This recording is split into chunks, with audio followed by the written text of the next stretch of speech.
আসসালামু আলাইকুম and hello everyone, আশা করি সবাই ভালো আছেন। Welcome to my channel FN kitchen UK. আমি নাসরিন লন্ডন থেকে বরাবরের মতো নতুন আরেকটি সিম্পল রেসিপি নিয়ে আপনাদের মাঝে আবারও হাজির হয়ে গেলাম। আশা করি আজকের রেসিপিটি আপনাদের কাছে ভালো লাগবে, আর ভালো লাগলে লাইক কমেন্ট শেয়ার করতে কিন্তু ভুলবেন না।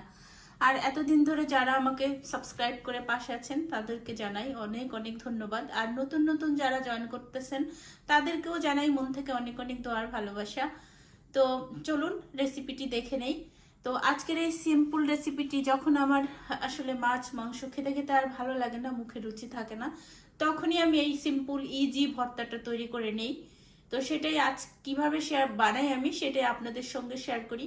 আর আমার এই রেসিপিগুলি যদি আপনাদের কাছে কিঞ্চিত পরিমাণ ভালো লাগে, এতটুকু ভালো লাগে, আপনারা বাসায় ট্রাই করবেন, পরিবার পরিজন নিয়ে খেয়ে দেখবেন। আশা করি নিরাশ হবেন না, খুব ভালোই লাগবে। যাই হোক, কথা বলতে গেলে অনেক অনেক কথা বলা হয়ে যায়, আর কথা বলবো না, চলেন মূল রেসিপিতে চলে যাই। সাথেই থাকবেন, আশা করি ফুল রেসিপিটি দেখবেন শেষ পর্যন্ত। Thank you so much everyone. দেখতেই পাচ্ছেন এটা হলো একটা কুমড়া। তো এটা হলো অরিজিনাল কুমড়া না, এটা হলো বাটারনাট স্কোয়াশ। তো এটা সেম লাইক কুমড়ার মতোই। তো এটা দিয়ে আমি একটা ভর্তা তৈরি করব, তো সেটাই আপনাদের সঙ্গে আজ আমি শেয়ার করব। আশা করি আজকের ভিডিওটি সবার কাছে ভালো লাগবে, সাথেই থাকুন। এটা এখন আমি কেটে নিব একটু।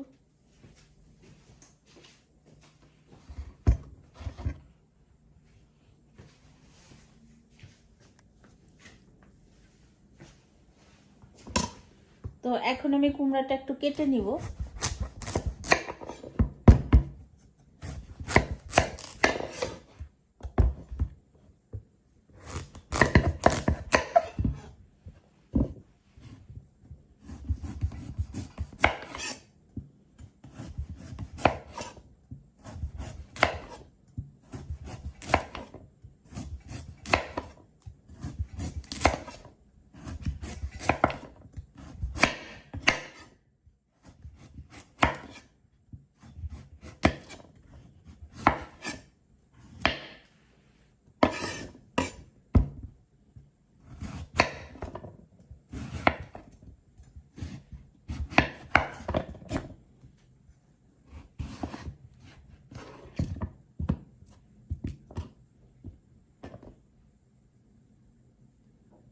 এরকম করে কেটে নিয়েছি।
এই যে দেখতেই পাচ্ছেন আমি এভাবে কেটে নিলাম। এখন এটাকে আমি একটু ধুয়ে ক্লিন করে নিব।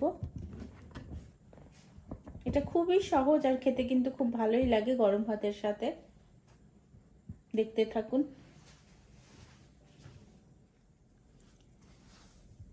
আমি ঠিক এইভাবে করে পিস করে নিয়েছি, দেখতে পাচ্ছেন। এই যে এখানে আমি কুমড়াগুলিকে ধুয়ে পরিষ্কার করে নিলাম। তো যেহেতু এইটা হলো কালারিং সবজি, যার কারণে এটার ভিতরে আমি কোনো হলুদ ইউজ করব না। যেহেতু এটার রংটাই এত সুন্দর, তো এখানে কালার করার কিছুই নাই। আর হলুদটা তো আসলে যত কম খাওয়া যায় ততই ভালো। তো এখন এটার মধ্যে আমি শুধু একটু লবণটা মিক্সড করে দিলাম, পরিমাণ মতো দিব। তো দেখতেই পাচ্ছেন লবণটা আমি একটু মেখে নিলাম। এটা হালকা 10 মিনিট ম্যারিনেট করার জন্য রেখে দিয়েছি। এখন আমি চুলায় চলে আসলাম, প্যান বসিয়ে দিয়েছি, প্যানটা গরম হয়ে গিয়েছে। এখন দিয়ে দিব পরিমাণ মতো তেল। তেলটা গরম হয়ে গেলেই কুমড়াগুলো ভেজে নিব। তো দেখতে পাচ্ছেন তেলটা গরম হয়ে গিয়েছে, এখন আমি কুমড়াগুলিকে দিয়ে দিব।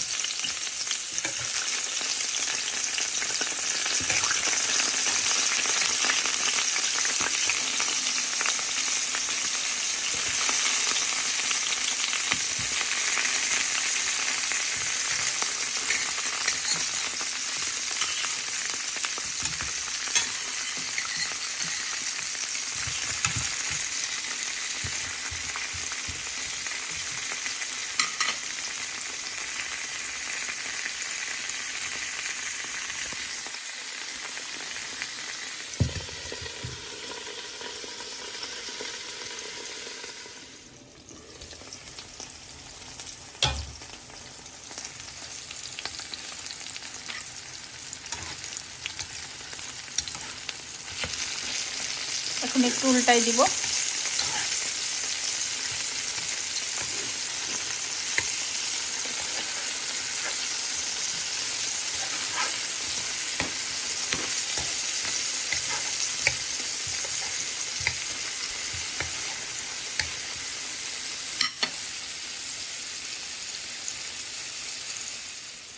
তো দেখতেই পাচ্ছেন কুমড়াটা আমার ভাজি হয়ে গেল। এরকম একটু পুড়িয়ে পুড়িয়ে কালো কালো করে ভেজে নিয়েছি। এখন তুলে নিব।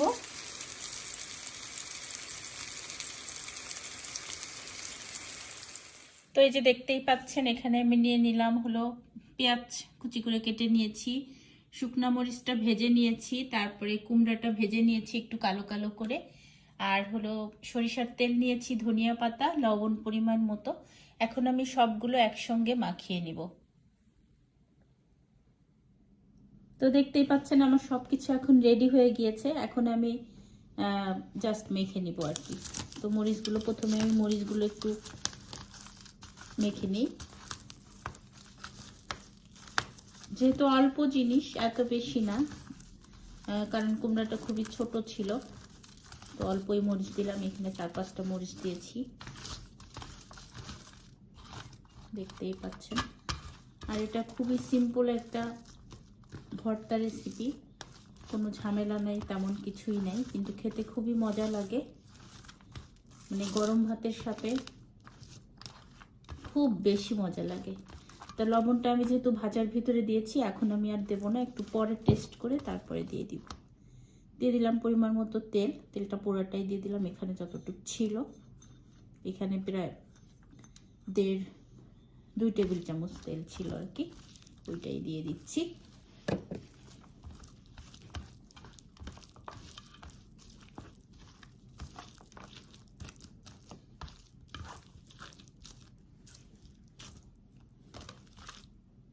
বেশ গরম এখনো, কারণ মাত্রই চুলার থেকে ভেজে নামিয়েছি।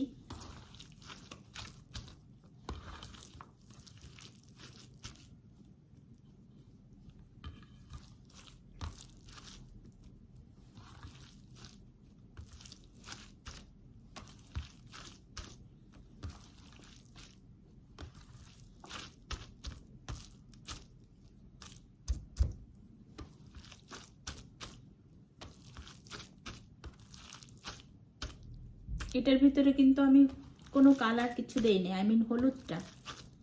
কারণ আমি আসলে খাবারে হলুদটা অনেক কম ইউজ করতে চাই।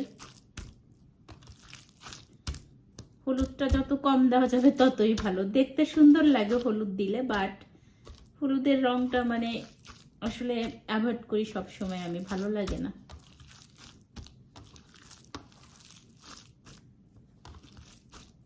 তো দেখতেই পাচ্ছেন হয়ে গেল আমার ইয়ামি ভর্তা। খুবই মজার হয় এরকম ভর্তা অ্যাকচুয়ালি।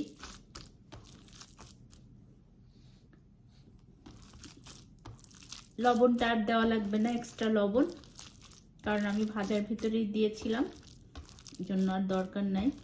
হয়ে গেল আমার ভর্তা।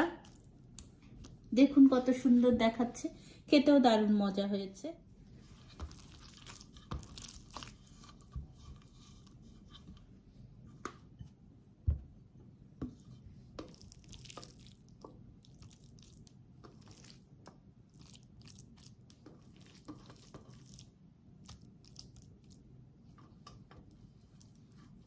খুবই টেস্টি হয়েছে, মাশাআল্লাহ মাশাআল্লাহ। আমি এখনই একটু টেস্ট করে দেখলাম, খুব ভালো লাগতেছে খেতে, দারুণ। তো দেখতে পাচ্ছেন এই হলো আমার কুমড়া ভর্তা রেসিপি। দেখতে যেমন সুন্দর হয়েছে, খেতেও মাশাআল্লাহ অনেক ইয়াম্মি হয়েছে। আজ এ পর্যন্তই। সবাই ভালো থাকবেন, সুস্থ থাকবেন। আমি সব সময় আপনাদের জন্য দোয়া করি, আপনারাও সব সময় আমার জন্য দোয়া করবেন। আল্লাহ হাফেজ। আসসালামু আলাইকুম ওয়া রাহমাতুল্লাহি ওয়া বারাকাতুহু।